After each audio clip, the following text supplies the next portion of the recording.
Friends, स्वागत है आप सभी का आपके अपने चैनल में जिसका नाम है काल। और काल एक्चुअली एक नॉलेज बेस्ड चैनल है दोस्तों। और आज मैं आप लोगों के लाया हूँ एक ऐसी इंटरेस्टिंग नॉलेज। इस वीडियो में आपको मैं बताऊंगा दोस्तों कि जब हनुमान जी और रावण का एक एक मुक्के का युद्ध हुआ था। जी हाँ, ये बहुत ही इंटरेस्टिंग स्टोरी है दोस्तों, आखिर तक सुनिएगा, बहुत ही अच्छी स्टोरी है। तो चलिए इस वीडियो को शुरू करते हैं दोस्तों बात जब की है जब रावण और राम जी का युद्ध चल रहा था। और रावण ने राम जी के सेना के बहुत से महाबलशाली योद्धाओं को परास्त कर दिया था। और इस चक्कर में वहां पर हनुमान जी को आना पड़ा। फिर हनुमान जी और रावण का जब आमना सामना हुआ था, तब रावण ने हनुमान जी से कहा कि तुम लड़ो लड़ो। तो हनुमान जी ने कहा कि हाँ, हम लड़ेंगे। लेकिन हनुमान जी ने कहा कि तुम भी बलशाली हो, महाबलशाली हो। और हनुमान जी ने कहा कि और हम पर भी श्री राम जी की कृपा है, तो ये जो युद्ध है वो लंबा चलेगा और इसका कोई परिणाम नहीं निकलेगा। तो रावण ने कहा हाँ, ये तो है, तो क्या करना चाहिए। तो हनुमान जी ने कहा कि हम दोनों एक एक मुष्टिका का प्रहार करेंगे एक दूसरे पर, मतलब कि एक एक मुक्के का युद्ध होगा। जो भी इस युद्ध को आखिरी में तक टिका रहेगा, अगर एक एक मुक्का खाकर, तो वही जीतेगा। देखते हैं कौन खड़ा रहता है दोनों में से। रावण ने कहा ठीक है। तो हनुमान जी ने कहा कि पहले तुम मुक्का मारो।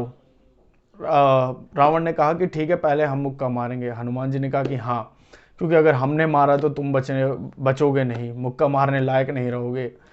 तो रावण जो है, रावण कोई साधारण नहीं था, साधारण योद्धा नहीं था। 20 भुजा दश शीश जगत में खेल जगत को खेल निहारो, मतलब कि ऐसा योद्धा था 20 भुजा और 10 सर वाला कि इस पूरी दुनिया में उसके जैसा योद्धा मिलना भी नामुमकिन है दोस्तों, उसके जैसा होना भी। ऐसा योद्धा था, तो कोई साधारण योद्धा नहीं था रावण। अब जब रावण ने अपनी पूरी शक्ति से उठाया हाथ और मारा, हनुमान जी के सीने पर वार किया। अब जैसे ही हनुमान जी के सीने पर वार किया, हनुमान जी गिरे नहीं, हनुमान जी घुटनों के बल बैठ गए। अब रावण ये देखकर आश्चर्यचकित हो गया। ऐसी कि जिस मतलब ये तो ऐसी बात हो गई कि जिस मुक्के से वो पूरी धरती को तबाह कर सकता है, उतनी पूरी जान लगाकर उसने मुक्का मारा और हनुमान जी गिरे नहीं, सिर्फ घुटने के बल बैठ गए आराम से। तो वो अब अपनी 20 आंखों को खोले और बार बार हनुमान जी को देखे कि ये क्या हो रहा है और ऐसा कैसे हो गया। अब हनुमान जी मुस्कुराए और कहा कि डरो मत, चिंता मत करो, हम सही हैं और अब तुम तैयार हो जाओ। अब रावण बोला तैयार ही हैं, अब और कर भी क्या सकते हैं इससे ज़्यादा। अब हनुमान जी ने पूरी चांद से जब बनाकर मुक्का और हवा में उठाया मारने के लिए, तो वहाँ ब्रह्मा जी ऊपर से हाथ जोड़ कर कह रहे नहीं, आप ऐसा मत करना, अगर ऐसा किया तो राम जी का इस धरती पर आना बेकार हो जाएगा, तो आप ऐसा मत करना। तो हनुमान जी ने कहा चलो ठीक है, आप कहते हैं तो नहीं करते, लेकिन एक छोटा सा तो दिखाई देते हैं, एक छोटा सा उदाहरण तो दे ही देते हैं ताकत का। तो उन्होंने कहा कि ठीक है। हनुमान जी ने अपनी बहुत ही कम ताकत से उस पर प्रहार किया। अब जैसे ही हनुमान जी ने रावण पर प्रहार किया, तो ऐसा लगा जैसे वज्रपात हुआ हो, मतलब कि वह इंद्र का वज्र गिरा हो, जैसे कि बादल गरजे हों और जैसे कि पहाड़ पर कोई चीज़ गिरी हो बहुत तेज। और रावण था, रावण उसी समय बेहोश हो गया। अब थोड़ी देर बाद वो उठा और उठकर दोस्तों, रावण ने दुनिया में आज तक कभी भी, मतलब जब तक वो जिंदा था, पूरी जिंदगी उसने कभी किसी की प्रशंसा नहीं की थी, कभी किसी की तारीफ नहीं की थी। लेकिन पहली बार उसने हनुमान जी की तारीफ की थी। रावण ने कहा कि माँ, तुम बहुत महान योद्धा हो, तुम में अद्भुत बल है। तो हनुमान जी मन ही मन सोच रहे थे कि बल तो अभी दिखाने कहाँ दिया, बल तो तब होता जब तुम बोलने के काबिल भी ना रहते और खड़े भी ना हो पाते।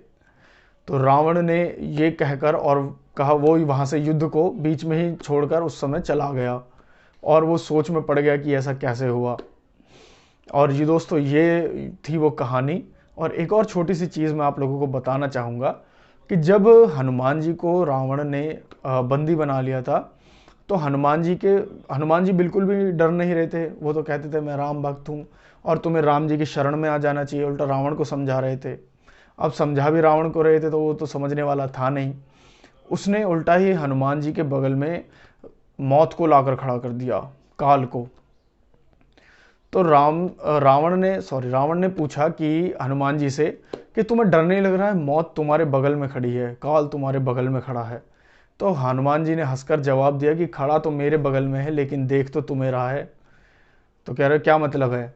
तो हनुमान जी ने कहा कि मतलब ये है कि मुझसे तो पूछ रहा है कि तुम्हारा अभी काम निपटाना है या बाद में। तो ये सुनकर भी रावण जो था बहुत ज़्यादा वो हो गया कि ये तो बिल्कुल ही निडर है, ये तो डर ही नहीं रहा है किसी भी चीज़ से। तो दोस्तों ऐसे ही फिर एक और बार जब अगली बार अंगद जी जाते हैं रावण की उसमें, तो रावण को पता होता है पहले से ही कि ये अंगद का उस बाली का बेटा है अंगद। तो वो जानबूझकर पूछता है कि रावण और बाली कैसा है? तो अंगद कहते हैं कि वो तो स्वर्ग को सिधार गए, उनसे मिलना है तो तुम्हारा भी बहुत जल्दी इंतजाम होने वाला है, तुम भी वहीं पहुंचोगे। तो कहता है स्वर्ग को सिधार गया? रावण उस बाली को किसने मारा? कहते हैं, तो अंगद कहते हैं प्रभु श्री राम ने। तो वो जानबूझकर पूछ रहा था ताकि वो ये बोल सके कि तुम उसी राम का साथ दे रहे हो जिसने तुम्हारे पिता को मारा है। तो वो कहते हैं कि तुम भी बहुत जल्द वहीं पहुंचने वाले हो जहां तुम भी उन्हीं श्री राम के हाथों मारे जाओगे जिन्होंने मेरे पिता को मारा है। तो कहते हैं कि राम मेरे सामने क्या है? कुछ भी नहीं है, क्या कर सकता है राम मेरा? तो कहते हैं कि अच्छा तुम खुद सोच कर देखो, जिस बाली ने तुम्हें 6 महीने तक अपनी काख में दबा कर रखा था, उस बाली को उन्होंने एक बाण से ही मार दिया। कहते हैं कि अब तुम इस चीज़ से खुद ही अंदाज़ा लगा लो। और एक और बहुत अच्छी चीज़ कहते हैं जो ये अंगद जी थे कि सिंधु तरियो उनको बनरा तुम पर धनुरेख गई न तरी।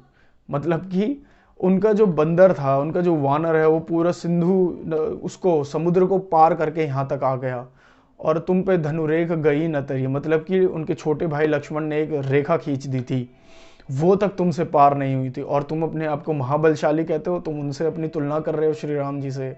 छोड़ दो ये सारी चीज़ें। पर रावण अहंकारी था, रावण का अहंकार जो था वो उसकी बुद्धि से ऊपर पहुंच चुका था, इसलिए वो किसी भी चीज़ को समझ ही नहीं पा रहा था। दोस्तों ये बहुत ही अच्छी स्टोरी। दोस्तों ये वो वीडियो थी। अगर वीडियो अच्छी लगे तो उसको लाइक कीजिएगा, चैनल को सब्सक्राइब कीजिएगा और ज़्यादा से ज़्यादा लोगों के साथ शेयर कीजिएगा। दोस्तों जय हिंद।